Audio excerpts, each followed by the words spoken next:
Hello, today we are doing a themed reading vlog. Today I will be rereading for the third time Daisy Jones and the Six by Taylor Jenkins Reid, which has become one of my favorite books. It's just easy to read. It's a great palate cleanser, as I've talked about, and it just reads so quickly that I really feel like, okay, I'm reading, I'm getting things done. It gets me out of book ruts, on and on and on. I just love it so much. I'm particularly rereading it today because I read it for the first time in 2022 on this day, February 24th. And then the next year, I just had a hankering to reread it one day. I wanted to reread it before the TV show came out. I picked it up, I read it in one sitting. I went to put it in on Goodreads and I realized I had accidentally read it on the exact same day that I had read it the first time, February 24th. And so long as I want to continue rereading Daisy Jones, I've just decided I'm going to do it every year on this day. So the plan is to go get a little treat, a little drink, because I'm nothing without my little treats, and go to a park, or if I get a coffee, stay at the coffee shop. And just kind of bop around today and have some fun and enjoy this beautiful blue sky, great weather, Los Angeles day, and reread Daisy Jones. So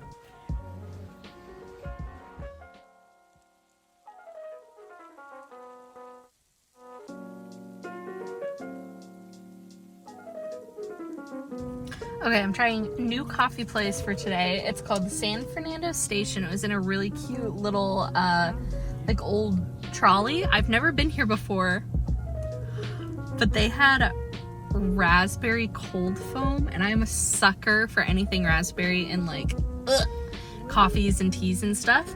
So I just got an iced vanilla latte with raspberry cold foam. I'm not a big coffee drinker. If it tastes like coffee, I will not like it. So the more sugar, the better. I'm quite happy about this choice. Yeah, this is gonna be a new coffee place. This is so exciting. Okay, we're gonna head to one of my favorite parks now. They had a couple of tables here, but there was only like 4 of them, and I'm pretty sure they were all taken. So we're gonna head there, and then I'll also feel more comfortable taking videos out in public because this is very new for me.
I've finished the first 2 sections, the first one being about Daisy and the second one being about the Dunn brothers.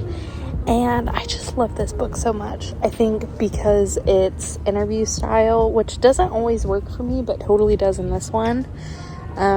It just reads so quickly. I think the reason why I love the interview style, specifically in this book so much, is how different all of their takes are on what happened, which is such a huge part of the book and of telling this story, but it's also just fun and hilarious when they're all, disagreeing on the same page about who came up with the name for the band. I was also struck by the fact that Eddie, from his first words, is just a bitch, and I've always hated Eddie, but I had never put together that literally the first thing that he says, he's complaining about Graham and Billy, and it's just funny to me that you know, very beginning of his interview, and he couldn't get away with saying anything else first, whatever. As discussed, Camilla is my all-time favorite. I love the way that she talks about her and Billy and how it's truly a story of two people being just absolutely head over heels in love with one another, but her agency is never taken away from her. And I really love that storyline in books and movies when people aren't afraid to characterize someone that way, when that's like not usually the, like, I don't know, the more popular thing to do, which is to make Camilla a victim of Billy and of the way that Billy makes his choices without Camilla. I just love and adore her and how she talks about Billy from the beginning. I've relocated back to the apartment. I took a little break for dinner and talked to Sam. We had book club for the first part of East of Eden. Now I am back into Daisy Jones. I'm about a third of the way through, probably.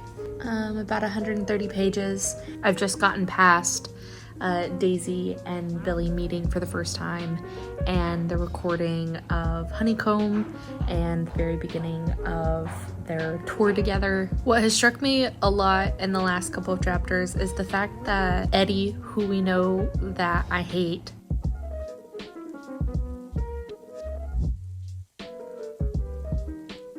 is saying all of this to Julia, who we later learn, you know, is who's conducting all of these interviews. And he's already just terrible and such a bitch. And then when you know that he's saying all of this to Billy and Camilla's daughter, it makes it all the more infuriating that he just runs his mouth like that. Oh my god. I also read through probably my favorite part of the book, which is when Camilla catches Billy acting stupid on tour. I think that's the section that best illustrates why I just love Camilla so much.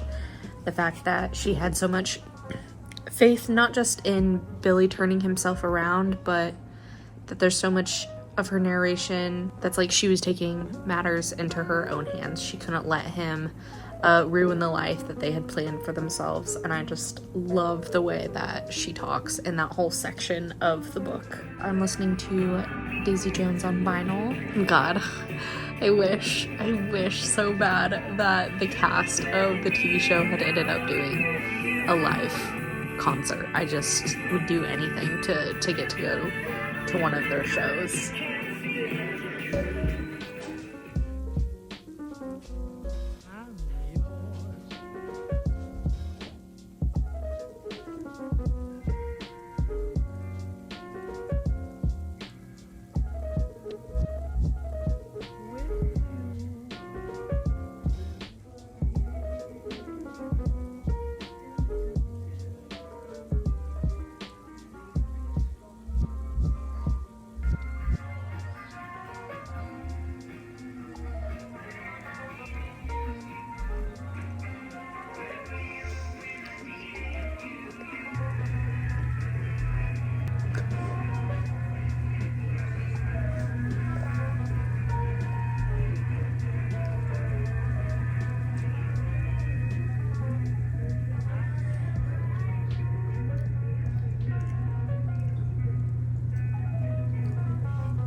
Shout out to Karen. I definitely see her as the most reliable narrator of the bunch. She just sees everything so clearly. She reads a room well. You know who doesn't read a room well? Eddie. Terrible. He's so stupid. Graham is also stupid, but in a cutie pie way.